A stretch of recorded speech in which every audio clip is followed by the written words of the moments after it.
Writer, musician and producer, one of the most charismatic artists from the late 70s new wave era. He's a pioneer of electronic music, and since the release of his first album back in 1978 has gone on to make another 21 records. To tell us about his latest, please welcome Gary Numan. So good to see you. Thank you. Thank you. Thanks so much for coming on. No, I'd get up, but I've got a dog on me. That's always her excuse. Now listen, there can't be many people who've released 22 albums, and this latest one has done so well. Back in the charts for the first time since, what, early 80s or something like that? Apparently 30 years. That's incredible. Well, that says more like how badly the others have done than this one. That's true, fair enough. Before we have a chat, let's have a look at one of the tracks.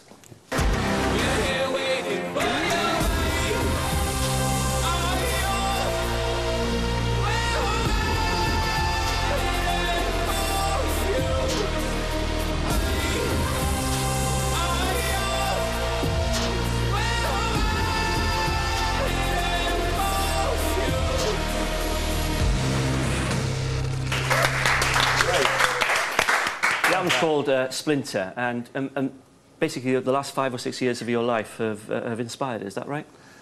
Well, yeah, in a way, most of it. I was diagnosed with depression in 2008 and didn't write anything for about 3 or 4 years. And then the cure they give you for depression is a bit of a weird one, because that kind of sucks you into this couldn't care less kind of state. Like the medication. So you don't want to write anything then either, because you don't care now. You know, you can't be bothered, then you can't care. So it's a bit of a weird thing to get through. So you kind of have to cure yourself from the cure, in a way. Right. And you come back. Because it's quite seductive, you know, if you've been a fairly moody person all your life, and then you've had this depression thing going on, to suddenly find yourself in a world where nothing really matters, and everything is cool.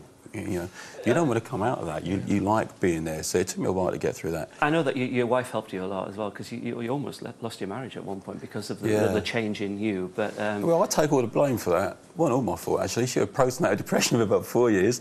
She really kicked it off, you know. But it was part of that. You know, we had 3 children, so life was very, very different over the space of a few years. Gemma did really struggle with postnatal depression, and it was horrible. And it took a while horrible for her, and so dealing with that and the change of life, and then I turned 50, and that hit me hard. And I thought I'd sailed through that really easy, but I hadn't at all. It's interesting because you think you're talking about depression, and it inspired the album, as I say. You expect it to be really miserable, and it's not at all. You know, you've had fantastic reviews about the album. People are really loving your work. Do you allow yourself to be proud then, or do you not take any notice of it?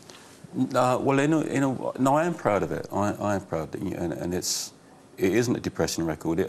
Although it's about that particular period, it was written mostly when I was better. Yeah. So it has a different spin in it than rather than I'm not sitting in the middle of it wallowing and going, oh, poor old me. I'm looking back at something and kind of pulling it apart. You're a South West London boy, Hammersmith. Your dad worked in Heathrow. As a kid, you were more fascinated with sort of technology, weren't you? You wanted to fly a plane, didn't you?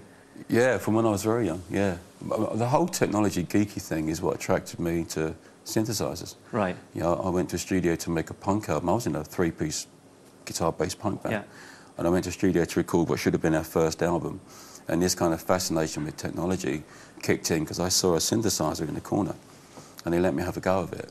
And it blew me away. You know, I'd never heard anything like it. And I went back to the record company with these punk songs that had been very hastily and amateurishly converted into like pseudo-electro punk songs. And so I was saying to them, you know, got to let me do it, got to put the album out. But they did eventually, and it did okay. And then we did another one a few months after that, and then went to #1.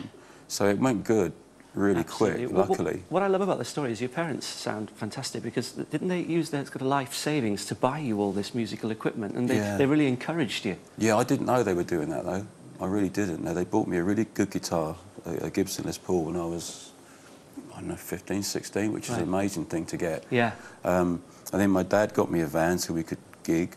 And then my mum and dad paid for the first studio session I ever did that got me the record contract. I didn't realise that was everything they had. Right. Everything. They never said that. Goodness me. And I'm just going, oh, this is great.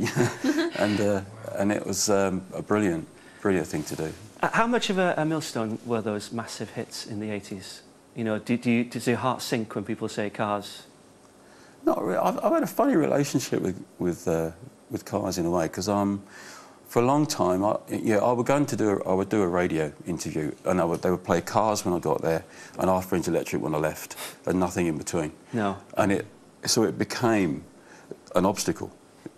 The only thing that people would hear was this old stuff, and no matter what else I did and how hard I tried, they would keep on playing the old stuff and not playing new stuff. So I began to resent them, in a way.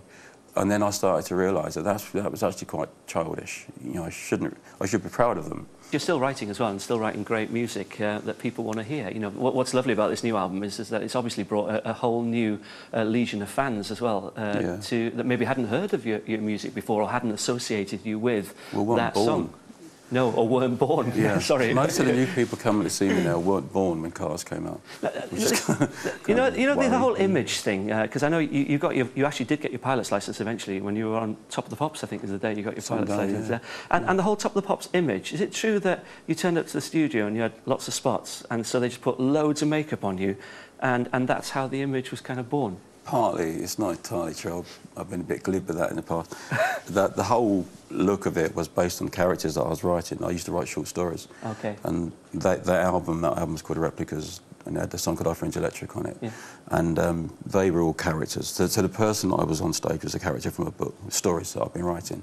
The makeup thing, that was always meant to be part of it, but that particular day, it wasn't a bit thicker than I'd ever intended, because I was really spotty around here. Okay. And it was whiter than I'd intended as well. Okay. And then I noticed that people picked up on that. Okay. Well, the good news is that you're back on tour as well. I know that. And there's going to be quite a poignant gig in November, because you play Hammersmith Apollo, don't you? Again, yeah. So that's like a home gig. Well, yes, because where I was born in Hammersmith.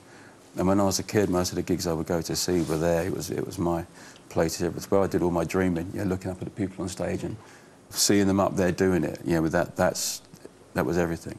I know that the three kids changed your life massively as well. Yeah. Great to see you, and well done with the album. It's fantastic. Thank you. Good luck with the homecoming gig. I live just around the corner, so I might pop in. Yeah, please.